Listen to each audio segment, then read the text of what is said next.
I mean, that was an incredible Xbox showcase. Probably the best, well, certainly the best one they've done, if as I recall, and one of the best showcases, whatever you call them, whatever the fuck it was.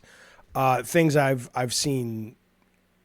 Certainly top 10. It was excellent. I want to address this tweet though, because I don't, instead of having to keep rewriting the same response. So I put this tweet up right after the show, which we streamed. You can find it here on this channel. And I said, goodness, that was a fantastic show from Xbox. And then I parentheses, and they've done little to suggest they can, but if they deliver on most of those games, the folks at PlayStation are going to have a serious conversation about how to compete moving forward. And inevitably, people are like, oh, well, Sony makes better games and all it's going to take is Ghost of Tsushima or 2, which I can't wait for, or A Last of Us, and that'll be that. It'll be back to the normal, you know. And they're missing my point, of course, because, I don't know, fanboys are going to fanboy, I suppose. But my point is not that Sony first party makes better games. I think there's no doubt nothing Microsoft showed made me go, the kind of games Sony makes, the first party, third person, single player narrative stuff, production value out the butthole, nothing they showed makes me go, okay, Sony needs to be worried about losing that crown. But the crown is irrelevant, right? The crown means nothing anymore because what they showed, again, if they can pull it off, and they may not be able to. Historically, they've been terrible at crossing the finish line with great software. But let's assume the planets have aligned and finally all the shit that they need to get cleaned out of the filters has been cleaned out, and this is the way that they're going to do it. It's going to work. Here's what they got, right? They got a lot of very big appealing production games. As much as I love indies and double A's, big graphics move units for a lot of people, and they've got those. They look more than good enough. Fable, will it suck? Who knows? But the real time of Fable looks great. The real time of State of Decay 3 looks good. Perfect Dark looks really good. Indie looks great. We'll have to see, what the games are and all that. I would not be surprised if they all turned out to be Redfall. They're not going to be Redfall, but you know what I'm saying. Because that's what they've shown us so far. But assuming they don't, and that's what I said in my tweet, if, Sony's got a problem. And they have a problem because one or two games a year that are really big, like A Last of Us Tsushima, that's not going to drive hardware or at least subscriptions, right? Because let's assume people in the chat and my comments are like going, oh, well, Jaffe, a lot of these are going to be on PlayStation. So it's, you're wrong. And I'm like, no, I'm actually right even more. If these games are great and they're on PlayStation and Xbox and they're day one Game Pass on Xbox, which they are, or PC, or your Samsung TV, or however you get Game Pass, or your phone, I'm sorry, but most people don't give a fuck about owning media. Just go look at what's happened to movies and music. They don't care. I know you do, but most people don't care. And so they're going to go $15, especially if these games that Xbox just showed are genuinely good or great. And the frequency, right? You've got Avowed and Indie and Call of Duty coming, the Starfield expansion for whatever that does for you.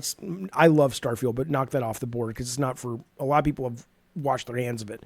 But those three games coming, and then you've got 2025 with Perfect Dark and the Gears at the end of 2025 or somewhere in 2026.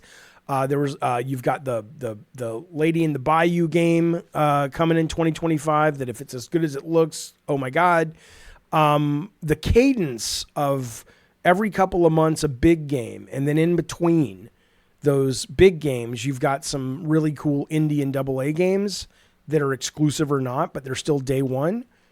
I'm sorry, most people are going to walk into a game store or go into Amazon and go, wait, $70 for one game or $15 for 100 games. And a lot of them are these games, and they're not churning after they finish Indiana Jones, because a month later, Avowed comes out, and 2 months later after that, whatever, the Song of the South. What is that fucking game called? The goddamn, the goddamn fucking, she's riding the turtle. That game comes out, whatever.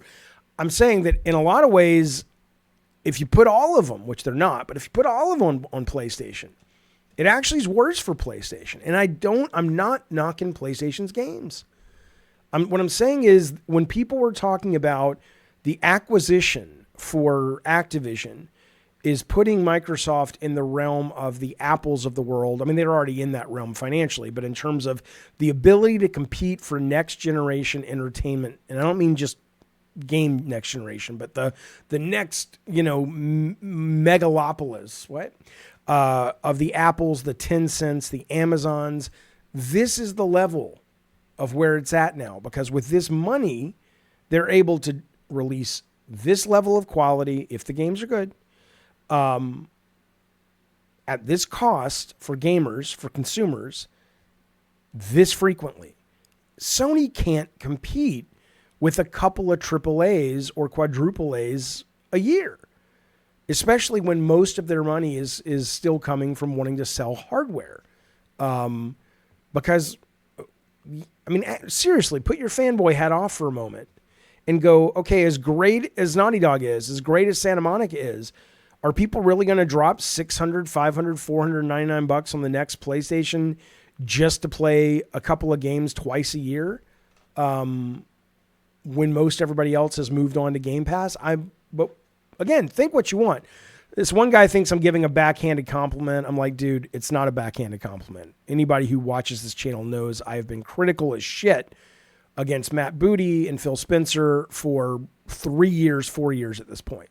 They have been terrible stewards of this group. At least that's what their output has shown. Is it changing? I hope so. But that's why if is up here and it's capitalized. I'm not saying they've done it. I've already addressed this. The game's going multi-platform. It doesn't really matter. And then people in here calling me a fanboy. Really? Come on, man. Shut up, you idiots. You fucking idiots. Who the fuck would ever watch me and think I'm a fucking fanboy of any of these? I don't give a fuck about these people. I care about me. Me, motherfucker. I care about playing games I love and getting good deals and sharing them with you and talking to you guys about them. I don't care who wins a fucking stupid console war. I'm 53 years old. My God, you really think I care about that? Anyway, that was a great fucking show, Xbox. You guys did great. Again, kudos to the trailer department. And a lot of that stuff was real time, but a little weird. There were only glimpses, right? I get the Gears isn't going to show us gameplay, but at this point, the fact that Fable showed us less than a lot of other games that have been in development for less time, that's a little weird. But what they showed looked stunning. In the South of Midnight, I think that's what it's called, the turtle game.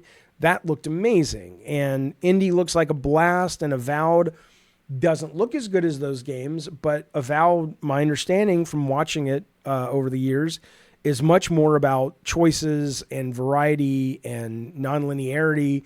And that's a much harder thing to put into a trailer to excite you. But I'm excited for it because I love stuff like that. So, I was hoping to see, not deeper dives, but just more consistent gameplay versus little snips. And maybe that will reveal how shitty these games are, because I don't think they are, but maybe that's true. I mean, Redfall looked pretty good. After Pete Hines went on stage, maybe last year, the year, whenever it was, and gave us the deep dive, and I was excited. And then you guys know what happened. It came out, and it's like, oh, Jesus. So, that's still very probable, given their track record. But credit where credit's due. Goddamn great showcase. Goddamn great trailers. And that was fun. I enjoyed it.